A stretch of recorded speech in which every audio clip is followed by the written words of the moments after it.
लेकिन वज़ीर आज़म से मुलाकात का हवाल नहीं बताया कि क्या मुतालबात रखे गए, कौन से माने गए, कौन से नहीं माने गए। वज़ीर आज़म ने कैसे राम किया MKM को?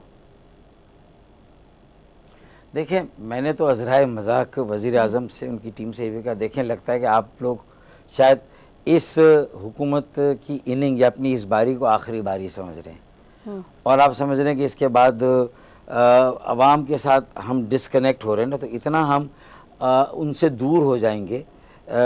चाहे हमें एहसास हो कि हाँ उनके मसाइल हैं, लेकिन हमें पता है कि हम हल नहीं कर पा रहे। तो इसका मतलब है कि वो तो हमें एक उनके दिलों में तो एक मुस्तकिल बदगुमानी और बदएतमादी पैदा होगी और उनके और हमारे दरमियान फासला होगा। तो मैंने कहा मुझे तो लगता है कि आप तो फिर अब इस टेन्योर के बाद जिसकी जितनी भी इसकी मुद्दत हो, मुझे नहीं मालूम कि अब इन हालात में 5 साल मुकम्मल कर भी सकेंगे नहीं। अगर कर भी लिए तो उसके बाद क्या होगा? आपको खदशा है डॉक्टर साहब, आपको ये भी खदशा है? देखिए मैं इतने सालों का सियासत का तजुर्बा रखता हूँ, तो मैं अपने खदशात ज़रूर रखूँगा, लेकिन मैं दुआ करूँगा कि मेरे खदशात दुरुस्त साबित ना हो। एक जमहूरी सियासी अमल कायम रहे, चलता रहे और अपोजिशन को भी पूरा मौका मिले। जो हुकूमत की ये अवाम मुखालिफ पॉलिसियाँ हैं, जो अवाम से लाताल्लुक़ी पर मुश्तमिल पॉलिसी है, उस पर खूब उनके बखिए उधेड़े और फिर इलेक्शन में जाके अवाम की अदालत में जाएं और फिर उसके बाद ये कहें कि हमने भी जो गलतियां माजी में की थी हम भी माफ़ी मांगते हैं उसकी। 4 बजट हमने भी तकरीबन ऐसे बने, क्योंकि उन्होंने भी जागीरदारों, वडेरों, बड़े ज़मींदारों पर कोई टैक्स नहीं लगाया। आप भी यकीन माने जितना सेल्स टैक्स लगा लें, तेल, बिजली, गैस की कीमतों को जितना बढ़ा दें, उनके बिलों को जितना भी लोगों की ज़िंदगियों को अजीरन बनाने के लिए उसको फुला दे, उसमें जितनी जो है वो उसको मुबालगा डालना डाल दे, लेकिन इससे मसला हल नहीं होगा। अभी तो आर्जी तौर पे 1 साल और शायद कुछ थोड़ा सा आपका हदफ हासिल हो जाए, लेकिन अगले साल अब आपको लोगों ने सेल्स टैक्स भी नहीं देना, क्योंकि उनकी क़ुव्वत ख़रीद ही ख़त्म हो जाएगी। वो कोई चीज़ ऐसी नहीं ख़रीदेंगे जिस पर सेल्स टैक्स है, और अब कोई चीज़ नहीं बची। दूध की अशिया पर भी सेल्स टैक्स है, चीनी पर भी सेल्स टैक्स है, जो गंदम और आटे की कीमतें मार्केट में है वो सब आप देख लें।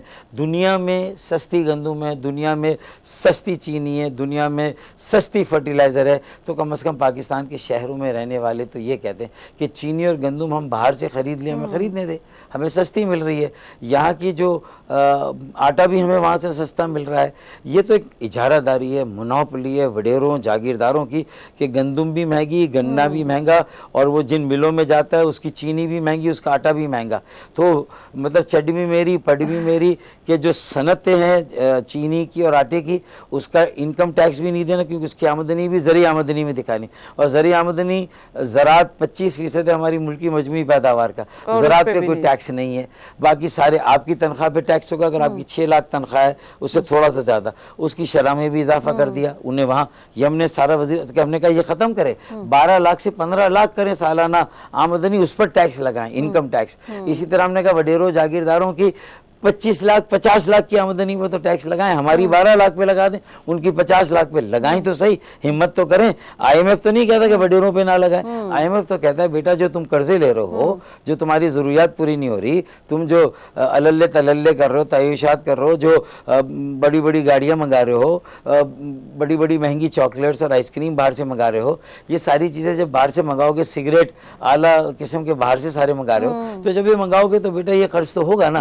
और अपने यहाँ तेल निकाल नहीं रहे हो, और अपने यहाँ जो ऑर्गेनिक वो जो जो जो मोलेसिस से जो तेल निकलना एनर्जी निकलनी चाहिए, जो सोलर एनर्जी 20-25 साल पहले हमने कहा IT पे हमने कहा कोई टैक्स ना लगाएं, तो बाबू जो होता है ना हमारे FBR का, वो कहता नहीं मुझे तो अपना रेवेन्यू टारगेट पूरा कर ले। 25 साल आपने अपना रेवेन्यू टारगेट पूरा किया। हमारे $3.5 अरब की एक्सपोर्ट है, इंडिया की $250 अरब की सिर्फ IT की एक्सपोर्ट है, वियतनाम की $60 अरब, चेपिदी का शोरबा, ये सब मुल्क 90 और 2000 से इन्होंने तरक्की करना शुरू की है। ये थाईलैंड कहाँ चला गया, मलेशिया कहाँ चला गया, ये सारी बातें हम 25 सालों से कह रहे हैं। लेकिन उस वक्त तो चूंकि हमें रॉ का एजेंट, मुल्क दुश्मन, और हमें तो हम पे ये सारी चीज़ें, और फिर हर किस्म का तशद्दुद MKM कर रही है, चाहे हमारे भी हज़ारों शहीद हों, उनका कोई कातिल नहीं है, लेकिन हमारा कोई मुखालिफ अल्लाह ना करे कत्ल हो रहा है, उसका इल्ज़ाम MKM पर। तो पंजाब के लोगों ने भी कहा कि जो प्रोपेगेंडा ये सही है, लेकिन आज जब पंजाब में ये हालात पैदा हुए तो लोगों को लग पता चला कि भाई अब मसला क्या है।